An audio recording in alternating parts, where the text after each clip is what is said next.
Tahu area juga ya, Padang itu bukan provinsi misalkan begitu, harus tahu lah ya, minimal karena itu begitu. kan nggak perlu jadi komisaris, presiden aja. Iya. Ya lanjut. Mohon maaf Pak Jokowi, canda. Loh, saya tidak limitatif Pak Jokowi, saya hanya umum saja. Iya. Tenang saja Pak Jokowi. Saya minta maaf sama Pak Jokowi. Iya. Kan? Lanjut. Kalau orang keselio bisa sudah. Iya, kan? Dan saya melihat nih Bang, memang orang-orang yang ditaruh itu kalau menggunakan ukuran atau parameter yang disampaikan Abang, rasanya nggak masuk tuh. Dan yang paling masuk syarat menjadi komisaris itu adalah yang pernah terlibat dalam suksesi.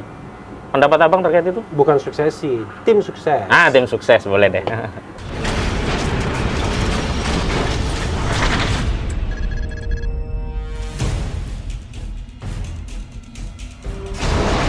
Bismillahirrahmanirrahim. Assalamualaikum warahmatullahi wabarakatuh.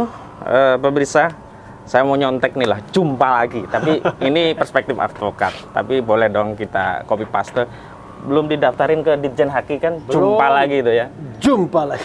Jumpa lagi. Itu masih milik domain publik, sehingga pada kesempatan yang berbahagia ini, sore yang cerah ini, alhamdulillah kami bisa berjumpa dengan seorang tokoh nasional, ahli hukum tata negara. Siapa lagi kalau bukan Bang Refli Harun. Assalamualaikum Bang Refli. Waalaikumsalam warahmatullahi Sehat, ya? wabarakatuh. Amin. Ya. Mau cerita dulu deh gimana sih? Apa memang butuh seorang komisaris itu di training dulu? Atau bahkan tak layak masa komisaris di training, terus dia kerja apa? Nah, ini perspektifnya Bang Refli yang juga pernah jadi komisaris Pelindo ya kalau nggak salah ya dulu ya? Jasa Marga. Jasa Marga Sama Pelindo 1. Pelindo 1 ya. Perlu di training. Pengertian di training itu menurut saya adalah, jadi gini, ketika seorang komisaris masuk pertama kali, memang sesungguhnya dia mengalami training atau orientasi. Jadi orientasinya itu tentu bukan pada keilmuan dia, tetapi pengenalan pada kerjaan dia yang akan dihadapi gitu ya. Kerjaan yang akan dihadapi. Jadi dia tentu kayak saya misalnya, seorang dianggap ahli hukum. Ya bukan training hukumnya, tapi bagaimana pengenalan dan pengetahuan saya terhadap jasa marga dan fungsi-fungsi Dewan Komisaris. Sebenarnya training seperti itu ya tidak lama-lama amat, cukup 1 minggu. Tapi yang paling penting menurut saya bukan soal trainingnya, tapi syarat menjadi komisaris. Nah, mau tahu nggak syaratnya? Apa itu? Kan? Harus. Kalau saya, setelah saya 5 tahun menjadi komisaris utama, saya komisaris utama bukan komisaris biasa. Maka saya mengatakan syarat menjadi seorang komisaris itu paling tidak dia menguasai 1 dari 3 hal ini. Kalau bisa 3-3-nya bagus. Pertama, pengetahuan teknis terkait dengan core bisnis, core bisnis dari perusahaan tersebut. Misalnya kalau jalan tol, ya paling tidak dia paham bagaimana bisnis jalan tol itu, tahu bagaimana pembuatan jalan dan lain sebagainya. Tahu area juga ya, Padang itu bukan provinsi misalkan begitu, harus tahu lah ya, minimal karena itu begitu. Kan nggak perlu jadi komisaris, presiden aja. Ya lanjut. Mohon maaf Pak Jokowi, canda. Loh, saya tidak limitatif Pak Jokowi, saya hanya umum saja. Tenang saja Pak Jokowi. Saya minta maaf sama Pak Jokowi. Kan? Lanjut. Kalau orang keselio bisa sudah, kan? Nah, karena sama saja orang nggak tahu bedanya Padang dan Minang. Kan? Jadi tidak semua orang Minang itu orang Padang, ya kan? Ya, orang Padang pasti Minang. Orang Padang pasti Minang, karena Minang itu Sumatera Barat. Dan semua orang suka nasi Padang. Kalau itu pengalaman saya. Iya. Padahal di Padang nggak ada nasi Padang. Oh, nggak ada ya? Adanya nasi kapau. Wah, lanjut. Iya, jadi kita bilang nasi Padang gimana Padang ya? Tapi nasi Minang juga nggak ada. Adanya nasi kapau. Iya. Oke. Jadi 1, paham core bisnisnya. Core bisnis ya. 2. Yang kedua, dia punya pengetahuan di bidang ekonomi. Paling tidak, yang paling terkait itu manajemen dan keuangan. Oh, 2 hal ini ya? Ya, misalnya karena dia kan akan mengontrol kinerja dan keuangan tadi ya? Terutama financial ya. Jadi dia harus mengerti financial statement. Ya, bagaimana pendapatan, ya kan? Bagaimana pengeluaran. Nanti orang bilang EBITDA, macam-macam gitulah ya. Saya pun juga baru paham ketika menjadi komisaris. Ini pengalaman yang 5 tahun loh ya. Kalau pemirsa belum tahu istilah itu wajar. Ini yang beliau 5 tahun. Jadi EBIT itu earning, ya kan? Before, ya kan? Kemudian income and tax ya, gitu. Kemudian ada juga EBITDA, depreciation, amortization dan lain sebagainya, ya kan? Gitu. Jadi itu apa ya?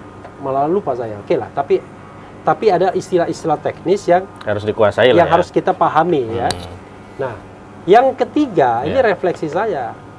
Orang itu harus tahu hukum paling tidak. Agar Kenapa? tidak menyalahgunakan gitu. Karena bukan, karena dia pengawas. Oh, alat untuk mengawasi kan Oh, norma iya, hukum gitu iya. ya. Iya. Hukum, aturan kan. Iya. Kalau dia tidak ngerti hukum dan tidak ngerti aturan, bagaimana dia mengawasi? Ya, benar-benar. Mana yang boleh, mana yang tidak. Nah, sering sekali di Kementerian BUMN karena latar belakangnya bukan orang hukum, kadang-kadang mereka menganggap sepele hukum itu. Jadi yang mereka pikirkan adalah bagaimana bisnisnya tumbuh. Nah, Padahal fungsi komisaris itu pengawas, ngontrol dia. ngontrol.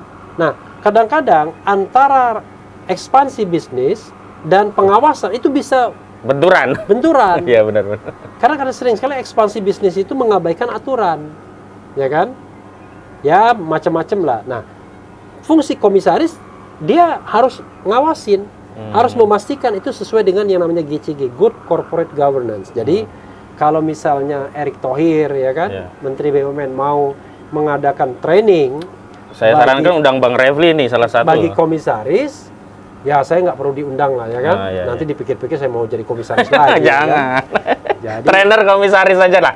iya, kan sudah memilih untuk menjadi oposisi kan. Oh iya. Oposisi dalam berpikir loh, Iya, iya, bukan iya. oposisi sebagai sebuah partai atau sebuah kekuatan. Nah, jadi 3 hal tersebut. Nah, cuma 3 hal ini nggak ada gunanya kalau tidak dibungkus satu hal. Apa itu? Pembungkusnya integritas. Oh, itu yang paling penting. Itu gitu yang paling penting. Ilmu segede apapun kalau nggak ada integritas, justru untuk ngetak-ngatik anggaran itu. Main ini pasti, Oh, ya kan? Saya Jadi saya tuh bangga dengan 3 hal selama jadi komisaris. Oh. 3 hal tersebut, insya Allah saya pertanggungjawabkan. Iya, iya. 1, saya tidak mendapatkan uang tambahan selain honor. Jadi apa misalnya Padahal kalau mau berbisnis banyak banget tuh. orang bilang dapat makanan dari proyek Iya, misalnya, iya. atau main proyek, no, Aman ya. Nah. nggak pernah. Jadi Titip cuma- orang lain juga tidak? Nah, itu yang ketiga, yang Oh, kedua. yang ketiga. Nah, 1. Iya. Yang kedua, saya tidak pernah yang namanya ngomong soal proyek sama pihak-pihak lain kecuali di forum resmi. Jadi kalau ada orang yang mau minta proyek, saya bawa Ke forum resmi, ke wajar forum lah. resmi. Silakan presentasi, selanjutnya terserah Anda. Dan rata-rata nggak akan berlanjut. Karena dia menghubungi komisaris utama itu minta kata BLC sebenarnya. Iya sebenarnya. Ngapain saya pakai forum resmi? Kok ditaruh situ lagi? Iya, oke. Kita minta jalan tol. Iya. Nah, yang ketiga, satu pun saya tidak pernah merekrut karyawan. Satu pun. Staf Jadi- saja tidak? Tidak. Alhamdulillah. Bisa dicek, ya kan?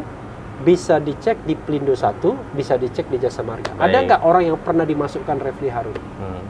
Jadi staf-staf komisaris di situ, ya saya pakai yang ada aja. Begitu misalnya ada rekrutmen, istilahnya itu apa, komite, yang harusnya itu prerogatif Dari komisaris dari ya. komisaris dan Karena yang dia yang mau pakai kan. terutama komisaris Iya, utama, iya. itu saya membiarkan orang untuk daftar. Hmm. Dan yang daftar itu bukan teman saya, bukan orang saya. Saya nggak kenal, saya baru ketemunya di situ. Kenapa Iya, iya, begitu? iya, iya. Karena saya memimpin proses seleksi itu. Karena itu saya tidak boleh ada konflik of interest.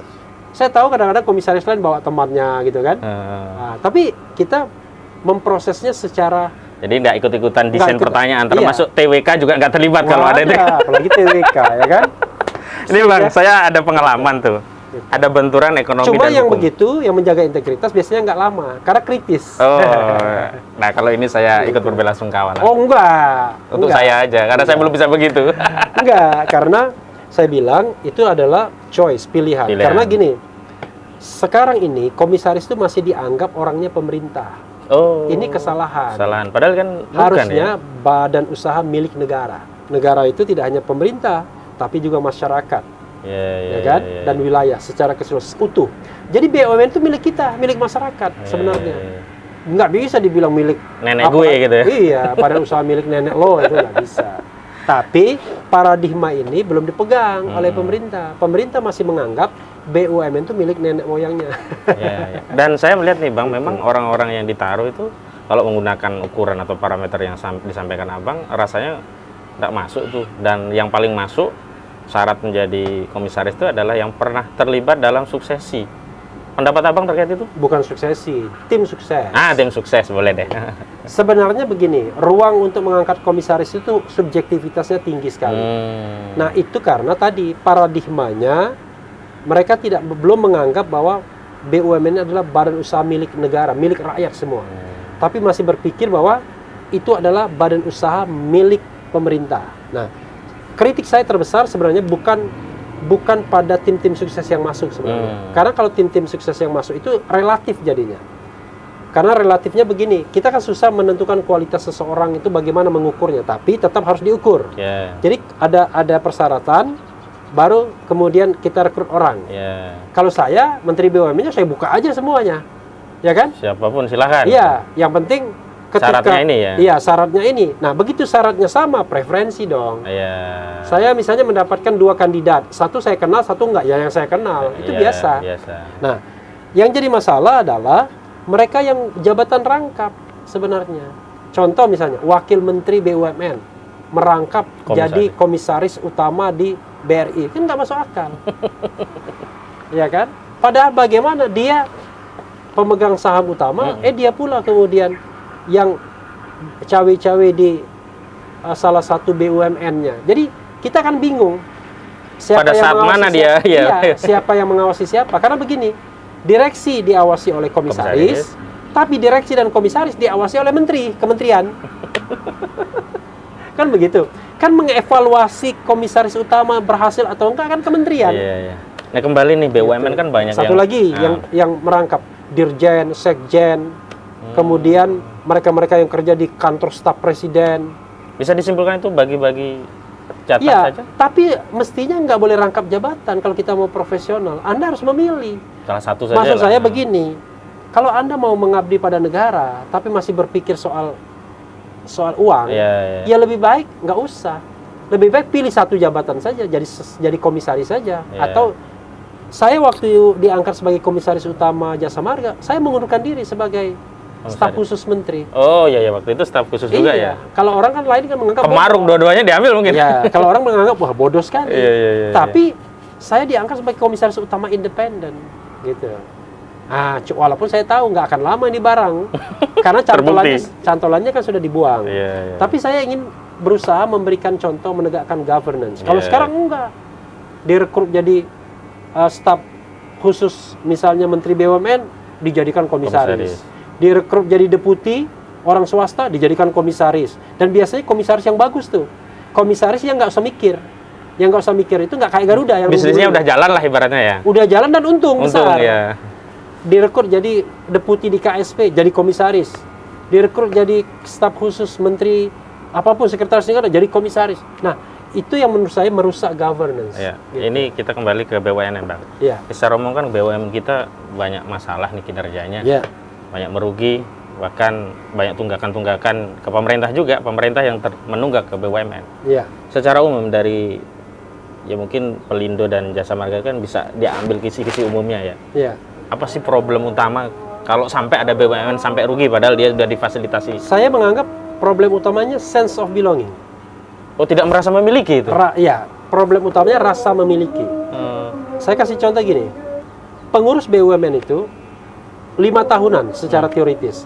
Tapi setiap saat, setiap tahun, bahkan sebelum tahun pun bisa diganti. Baik melalui rapat umum pemegang saham maupun rapat umum pemegang saham luar biasa. Kalau rapat umum pemegang saham kan tahunan, tapi rapat umum pemegang saham luar biasa sewaktu-waktu. Karena itu, akhirnya mental mereka rusak. Alah, nggak selamanya ini haji mumpung aja lah gitu. Haji mumpung. Pertanyaannya adalah, tapi kan harus ada evaluasi. Iya, berarti kan ada kelemahan dari segi rekrutmen talent scouting. Misalnya orang direkrut setahun atau belum setahun sudah diganti, berarti kan kelemahannya di Kementerian BUMN. Perekrutannya yang keliru tadi dong. Masa dia merekrut orang lalu tiba-tiba dia sendiri yang rekrut, dia sendiri yang memberhentikan. Berarti kan kelemahannya di pada rekrutmen. Jangan-jangan udah ada janji, gue rekrut ya setahun aja, habis itu gantian yang lain. Nggak tahu juga. Nggak tahu juga. Tapi itu buruk sekali. Akhirnya kenapa? Akhirnya selalu seperti try and error jadinya. Ya kan? Padahal jabatan menteri itu 5 tahun. Coba bayangkan, satu BUMN ganti direktur 3 kali misalnya. Efektif nggak? Jadi training lagi ya, belajar lagi. Bukan hanya soal training lagi, kan bisnis kan harus ada adaptasi, penyesuaian, tindakan-tindakan. Contoh misalnya, kita mau memberikan contoh ya zaman Rini Sumarno itu dilakukan banyak yang namanya merger, ya kan? Jadi perusahaan-perusahaan yang sejenis itu mau digabungkan jadi satu. Apa yang terjadi? Duit udah banyak dikeluarkan, kan harus ada konsultan ekonomi dan yang konsultannya nggak konsultan hukum juga tuh. Konsultan hukum dan mereka bayarannya mahal semua karena konsultannya PwC, ya Pricewaterhouse, konsultan hukumnya yang di jalan-jalan segitiga emas yang gedungnya gede-gede, duit udah banyak. Begitu zaman Erick Thohir itu nggak dilanjutkan deh. Sayang dong. Makanya. Jadi pendekatannya project bukan pendekatan visi BUMN jadi. Iya, karena visi itu ada di kepala menteri. Tergantung menteri yang ganti menteri ganti visi begitu. Ganti menteri ganti visi, apa yang sudah dikerjakan menteri sebelumnya discontinue. Uang sudah banyak habis. Kasihan dong rakyat kalau demikian. Oh iya, makanya. Karena itu menurut saya kita harus punya blueprint. Blueprint BUMN itu mau diadakan kemana? Siapapun yang menjabat nggak perkara lah, blueprintnya ikuti gitu saja. Iya, ikutin blueprintnya. Ini presidennya masih sama, menterinya beda-beda juga. Dulu kan ada rencana untuk penggabungan ya. Jadi usaha yang sejenis mau digabungkan. Jadi saya ada bukunya itu. Jadi mau dibuat holdingisasi, istilahnya di holding. Nah, waktu itu pelabuhan Pelindo 1, Pelindo 2, Pelindo 3 mau di holding. Maju mundur. Zaman Rini aja udah maju mundur. Begitu uang sudah banyak habis. Sekarang nggak ada ceritanya lagi. Holdingisasi itu. Karya-karya mau di holding juga waktu itu. Ya kan? Lalu yang keuangan juga mau di holding. Keuangan itu Bank Himbara dan lain sebagainya. Sekarang cerita tentang holdingisasi itu kagak ada lagi. Padahal uang sudah banyak habis. Bahkan kalau tidak salah, seperti Jasa Marga itu sudah menandatangani semacam kesepakatan di antara rapat umum pemegang sahamnya untuk menjadi bagian dari holding tadi ya. Di mana pemimpin holdingnya adalah Utama Karya waktu itu. Sebenarnya kalau di holding kan lebih efektif dan efisien ya Bang ya dalam proses-proses penyelenggaraan bisnis. Iya, tapi tergantung juga. Tergantungnya begini. Tergantung misalnya gini, kalau kita holding, misalnya gini ada 4 perusahaan di holding. Maka jadinya 5 perusahaan. Kan ada holdingnya. Iya, ada anak perusahaannya. Ada anak perusahaan yang 4 itu tetap dipertahankan. Nah, yang menjadi masalah adalah holdingnya ini tiba-tiba jadi orang kaya baru. Karena konsolidasi keuntungan. Contohnya Inalum lah misalnya. Tiba-tiba nggak tahu-tahu anak perusahaannya itu Freeport. Keren banget. Ya kan? Makanya tidak heran staf khusus menteri mau jadi komisaris di Inalum karena gede punya kan, kira-kira gitu. Nah, sekarang udah pindah ke Telkom. Sekarang kalau salah Doni Monarko ya. Saya sih, Pak Doni sekarang yang jadi di mana? Di Inalum sekarang. Nah, makanya bayangkan ya kan. Dari ngurusin bencana jadi komisaris ya kan? Iya. Gitu. Nanti di training lah gampang. Di training ya kan. Nah, jadi saya hanya ingin mengatakan bahwa begitulah governance BUMN. Karena itu saya tidak optimistis BUMN kita akan baik kalau cara pendekatan politik seperti ini. Baik, pemirsa, menarik sekali dua bahasan dan kita itu menurut pendapat saya. Kalau menurut pendapat kementerian berbeda ya nggak apa-apa. Nggak apa-apa. Pak Menteri nggak usah baper, ini pendapat berbeda dan kita hanya berpendapat. Pak berpendapatan sama sekali di forum ini. Iya. Kalau berpendapat boleh berbeda. Berpendapatan pun ya kita tahulah beda kita. Beda ya. Terakhir Bang untuk closing statement ini di podcast kita, silakan. Ya, saya hanya berpikir begini ya. Kalau kita misalnya, ini kan advokat ya. Saya berharap, saya juga seorang advokat. Tetapi saya memang lebih banyak beracara di Mahkamah Konstitusi. Saya berharap advokat tetap memegang idealismenya. Ya kan? Jangan berpikir bahwa kenikmatan dunia itu lebih penting. Ya kan? Karena saya tahu, yang namanya advokat itu, waduh, godaannya luar biasa ya. Terutama godaan ini ya kan. Nah, mudah-mudahan kita bisa menjaga integritas masing-masing, menjadi bagian dari integritas Indonesia.